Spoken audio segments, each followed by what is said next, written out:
El hidrógeno como combustible en todas sus modalidades se ha constituido como una pieza clave para conseguir cumplir con las mejoras prácticas ambientales y con las exigencias en esta materia de la Unión Europea. El mercado del hidrógeno tiene una alta probabilidad de cambiar radicalmente en los próximos años, puesto que este vector energético se está situando una de las opciones más viables para descarbonizar el tan manido concepto la economía mundial. Son numerosos los proyectos iniciados a lo largo del mundo vinculados con la utilización de este vector energético, y la carrera entre los distintos países para situarse como referente en esta materia ha comenzado. Es vital comprender que España no puede quedarse atrás, sino que debe crear un ecosistema favorable a la investigación y uso de esta tecnología, fomentando economías de escala y usando ventajas competitivas. Además, los puertos españoles y el transporte marítimo juegan un papel fundamental como importantes elementos de cambio para el establecimiento de infraestructuras basadas en el hidrógeno.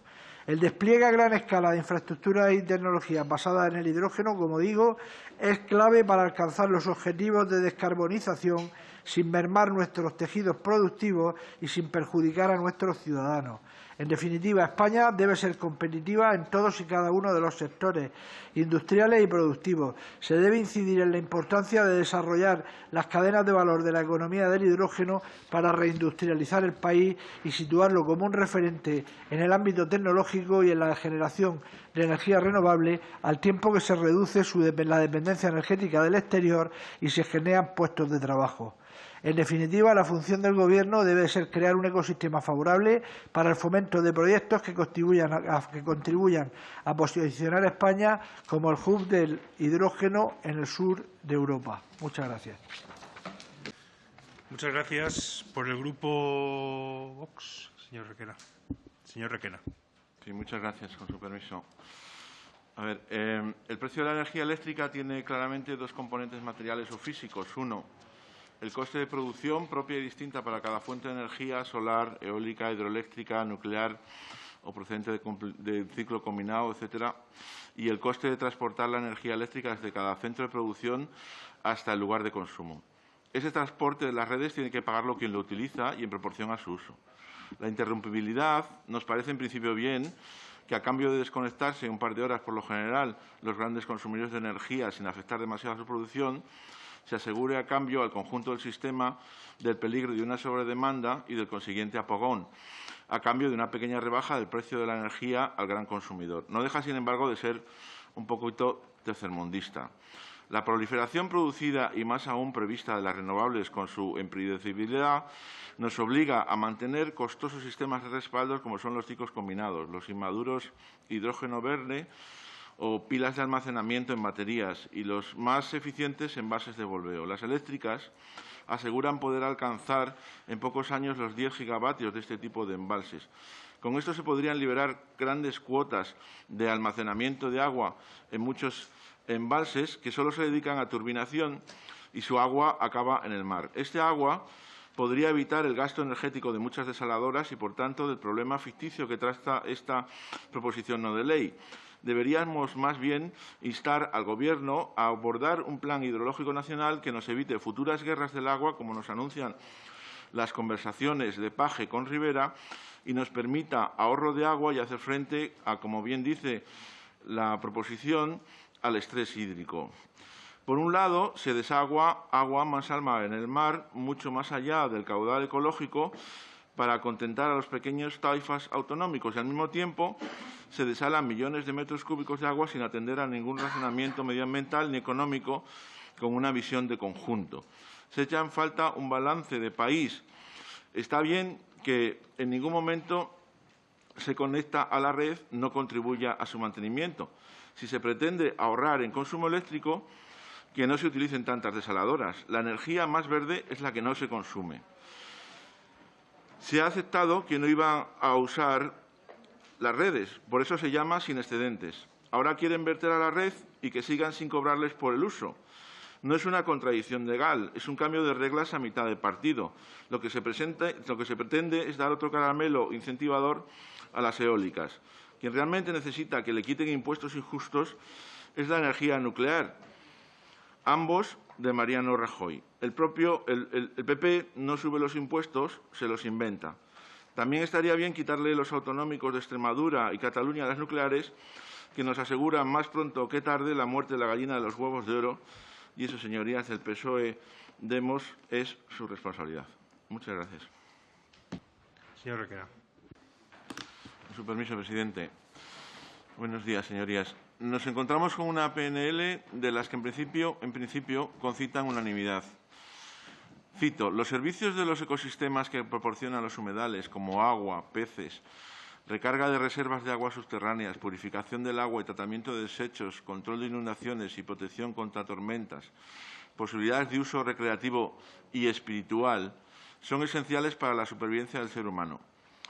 El cuidado de los humedales, secretariado del Convenio de Ramsar 2009. Sin embargo, en este nuevo santoral laicista en el que se está convirtiendo el calendario, el pasado día 2 de febrero fue el Día Mundial de los Humedales, en que se conmemora la firma del Convenio de Ramsar en 1971. Y la vicepresidente y ministra para la Transición Ecológica y Reto Demográfico, doña Teresa Rivera, aprovechó para presentar a bombo y platillo la intención del Gobierno de recuperar 20.000 hectáreas de humedales en 2030, que complementaran las 18.000 ya restauradas en las últimas décadas.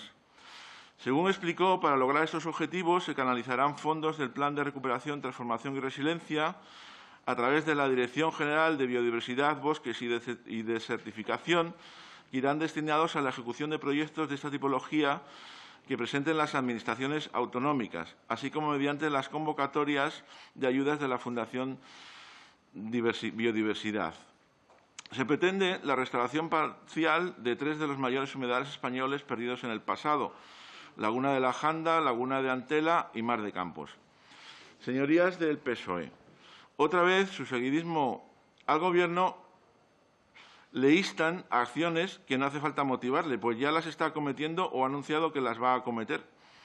Si no encuentran ustedes ideas originales para completar su cupo de proposiciones no de ley que discutir en comisión, les ruego que sean generosos y nos cedan algunos de los turnos, porque a nosotros no nos escasean y las encontramos muy interesantes, pero no las podemos mostrar por el cupo que nos han asignado.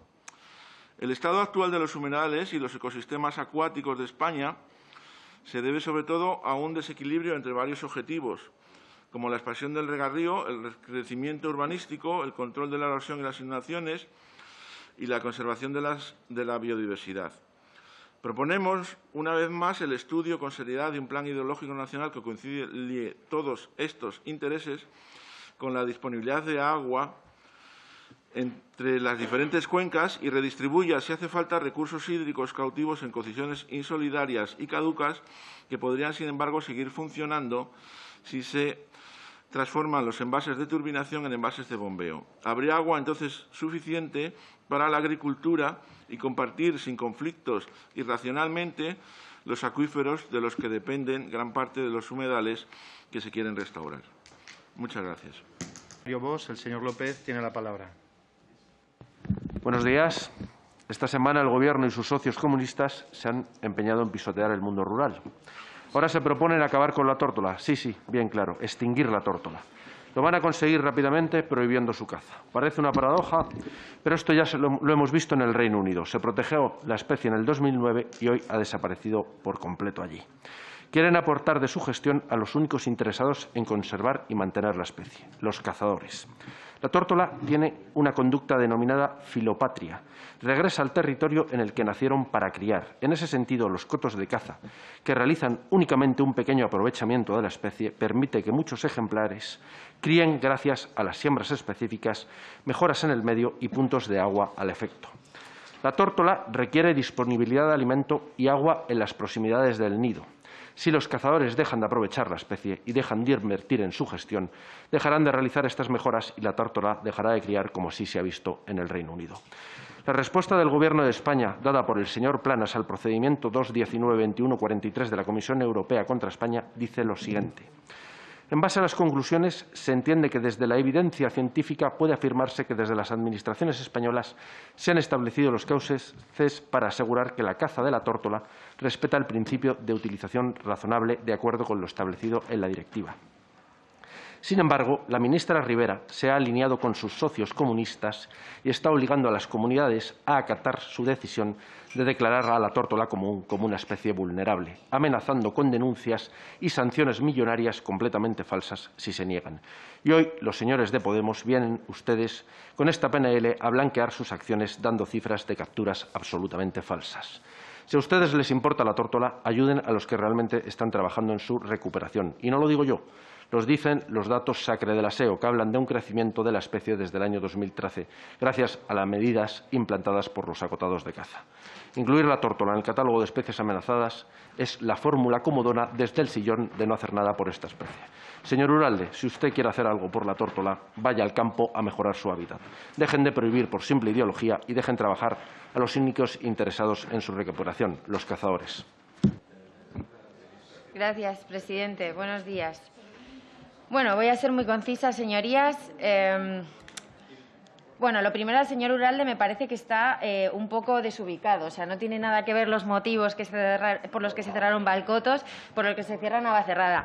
Esto es lo que ocurre cuando los dirigentes políticos, en lugar de dedicarse a visitar el terreno y hablar con su gente y entender realmente las problemáticas, se dedican a decir sandeces sin tener ni idea, sin haber estado sobre el terreno, sin informarse sobre lo que realmente ocurre, sin hablar con los afectados. Esto es lo que ocurre, que acaban diciendo ustedes cosas sin sentido y que además son completamente falsas. Dicho esto, no tengo mucho tiempo, voy a hablar sobre la PNL que trae aquí el PP, que básicamente pretende lo mismo que, como bien se ha dicho, nuestro grupo parlamentario también ha defendido, que es evitar que el cierre de Navacerrada se produzca y que se pueda continuar con la operativa de esta estación.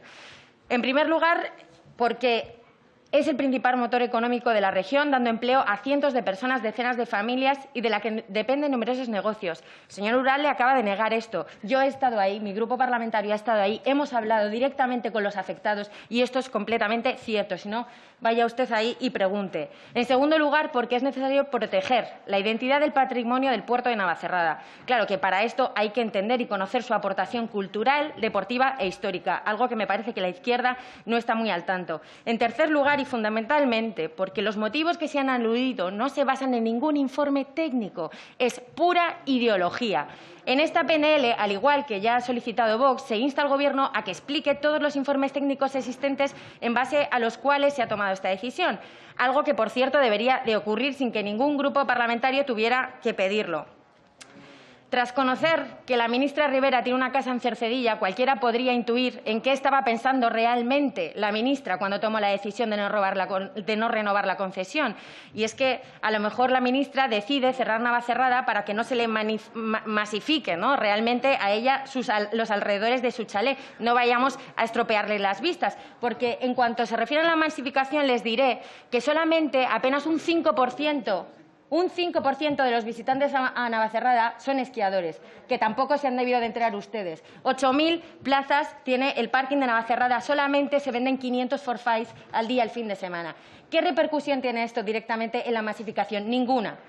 Pues en Vox estamos aquí hoy para recordarles que su única función, estando dentro del Gobierno, es servir a los españoles, no destruir su patrimonio, sus empleos ni restringir sus libertades. Y también quiero aprovechar esta ocasión para incidir en el poder también que tiene la Comunidad de Madrid, donde gobierna el Partido Popular, para declarar la región como bien de interés cultural y, por lo menos así, paralizar esta decisión suicida. Porque si estuviera Rocío Monasterio, presidente de la Comunidad de Madrid, sabríamos que esta decisión se habría tomado al día siguiente de conocer esta amenaza. Sin embargo, no entendemos muy bien a qué está esperando la señora Ayuso para hacerlo. Y ya, por último, quiero denunciar, también se ha dicho en otra ocasión, el enorme abandono que sufren los vecinos de Navacerrada, que cuando los diputados de Vox les visitamos nos contaban con gran tristeza cómo la Comunidad de Madrid tiene totalmente abandonados los pinares, los parques naturales y, en general, toda la zona del puerto. Señores del Partido Popular, sabemos que la conservación de los parques nacionales es totalmente compatible con la estación de esquí y con la convivencia de los esquiadores, que no han mermado el deterioro ni han deteriorado el medio ambiente en los últimos 70 años, pero ahora también es necesario que sea compatible con el Gobierno integrado por el Partido Popular. Muchas gracias. Último, solo quedaría el Grupo Vox. Gracias, presidente. Me cuentan que la portavoz del PSOE hizo una alusión burlona a mis palabras el otro día. He tenido el honor de contar con su desprecio. Bien, los señores del PSOE parecen aldeanos un poco viajados, porque si hubiesen viajado por países fríos como Canadá o Rusia, sabrían que sí hay un problema muy serio de muertes de miles de personas por congelación cada invierno y, efectivamente, parte de esas muertes se reducirían si subiera algo de la temperatura. Si además de aldeanos demuestran ser ustedes muy deshonestos al recortar una sola afirmación mía de una intervención muy seria que tuve el otro día, en la que dije muchas otras cosas en 8 minutos. En esto incluyo al señor Uralde, a quien tenía por un argumentador serio, que dice que yo solo dije que será muy bueno que suba la temperatura. No dije eso. Yo me atuve al escenario intermedio del IPCC, a R4, subida de 2,6 grados de la temperatura para el año 2100, y argumenté que esa subida de temperatura, que reconozco, luego no negamos el cambio climático, tendrá un efecto no apocalíptico sobre la economía mundial, un efecto de un 3%, según el economista, el Premio Nobel de Economía William Nordhaus, un 3% en el PIB mundial de 2100, lo cual es un problema, pero no el problema número 1 de la humanidad. Eso es lo que dije, no lo que ustedes están tergiversando. Bien, y ahora, aterrizando en esta PNL, que trata sobre información, sensibilización para condicionar las decisiones de consumo, es decir, decisiones privadas, de vida privada de los ciudadanos, pues bien, anuncio que vamos a votar en contra. Nosotros nos oponemos a la Ley de Cambio Climático, en primer lugar porque la consideramos económicamente ruinosa, creemos que va a ser ruinosa para el crecimiento de la economía española, pero también por autoritaria. Es autoritaria porque impone de manera prematura, de manera acelerada, las energías renovables, al estilo de los planes quinquenales soviéticos, y también porque interfiere en la esfera privada de los ciudadanos, intentando reglamentar su modo de vida, y esto es precisamente lo característico de los totalitarismos. En el portal de la Agenda 2030 de este Gobierno hay una pestaña muy reveladora. Contiene, digamos, consejos, casi mandamientos de vida práctica, ¿no? Coge menos servilletas, congela los productos frescos y las sobras si no vas a poder comerlos antes de que se estropeen, ahorra electricidad enchufando los electrodomésticos en una regleta, seca las cosas al aire, toma duchas cortas de menos de 10 minutos, etcétera. Es decir, parece que los mandamientos de Santa Greta Thunberg son más asfixiantes que los mandamientos de la Santa Madre Iglesia, que al final son anuales, es confesar una vez al año, y ir a la misa los domingos y esas cosas. Habría que remontarse al Levítico, el Deuteronomio, para encontrar prescripciones dietéticas tan minuciosas. Y tengo una mala noticia, y es que todos esos sacrificios individuales tienen un efecto absolutamente despreciable sobre las emisiones mundiales totales de CO2. Existe en estos asuntos el llamado efecto rebote, que es bien conocido por quienes hayan seguido dietas alimentarias. Es decir, tras haber hecho una serie de sacrificios y haber alcanzado ciertos objetivos, uno se siente autorizado a darse un homenaje en el cual pues anula buena parte de los beneficios conseguidos mediante los sacrificios anteriores. Esto ha sido confirmado por un estudio noruego de 2018, el efecto rebote en asuntos medioambientales, es decir, los esfuerzos de los ciudadanos por apagar más la luz, etcétera, etcétera, ahorrar, serán compensados después por alegrías que implican adquisición de bienes y servicios que también que conllevan emisiones, y de esa forma el 59% de las emisiones ahorradas se ven compensadas después por esas, digamos, nuevas alegrías. Hay un ejemplo, pues, divertido sobre esto, ¿no? En la BBC, la televisión británica, en el año 2006... Terminaré rápido, ha sido muy generoso ampliando el tiempo de otros, solo 30 segundos.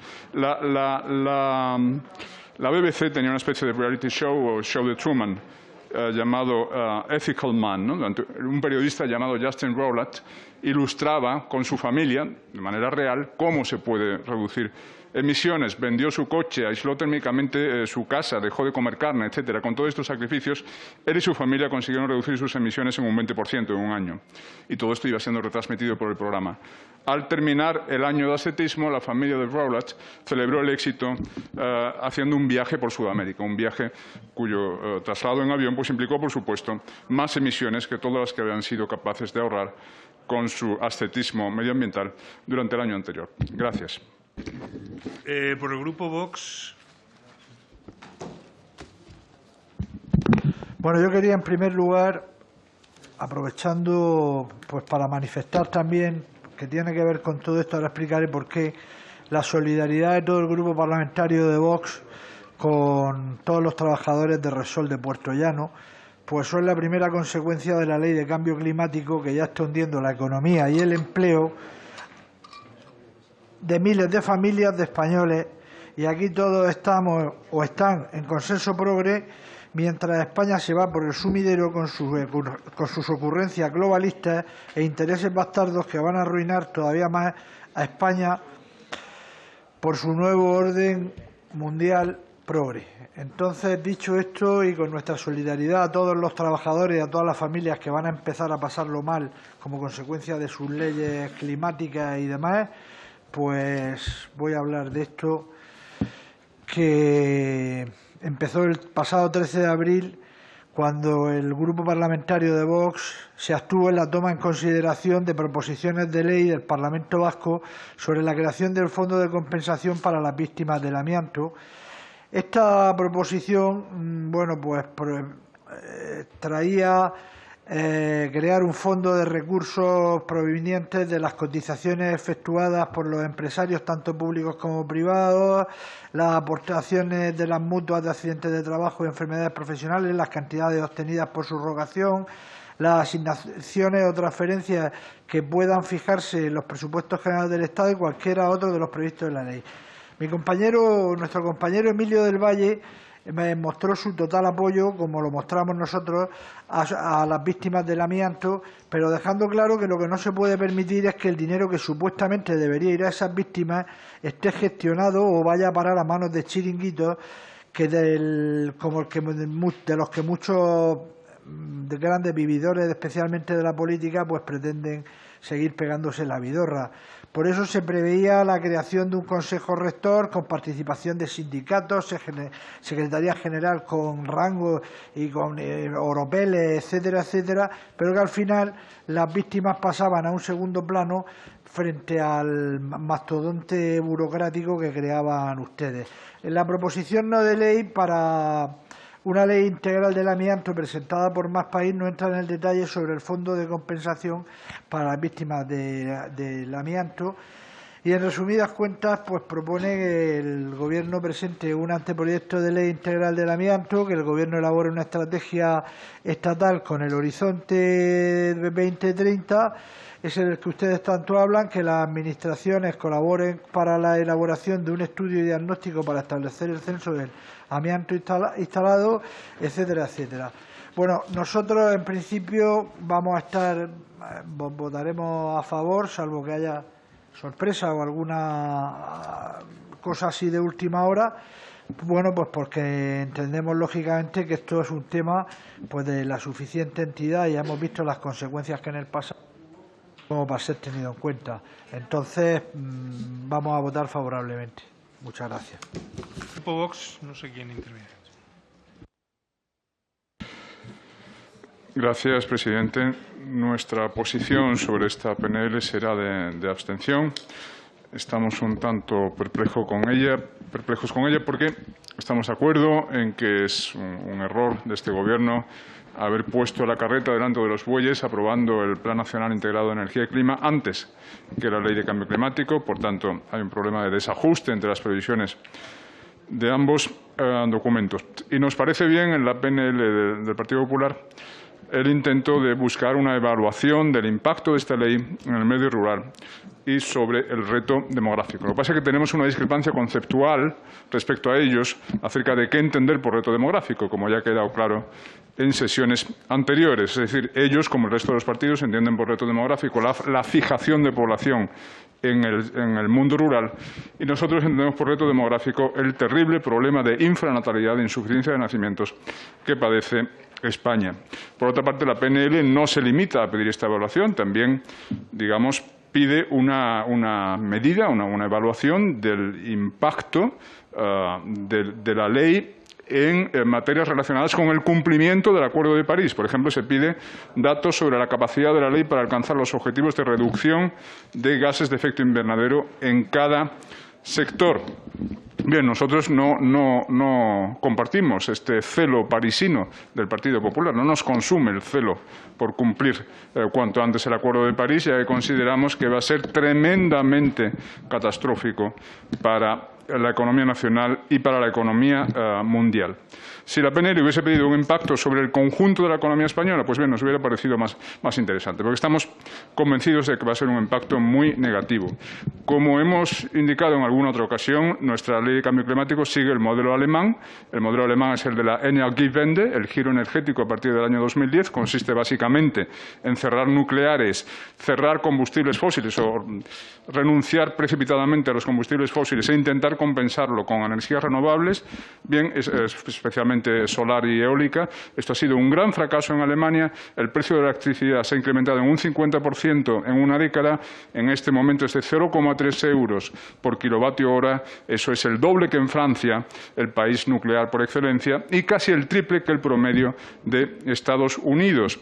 Y todo ello sin conseguir reducir significativamente el porcentaje de los combustibles fósiles en el mix energético alemán. Ha bajado del 84% en el año 2000 al 79% en 2019. Solo 5 puntos de reducción, porque las renovables no dan la talla para suplir a los combustibles fósiles.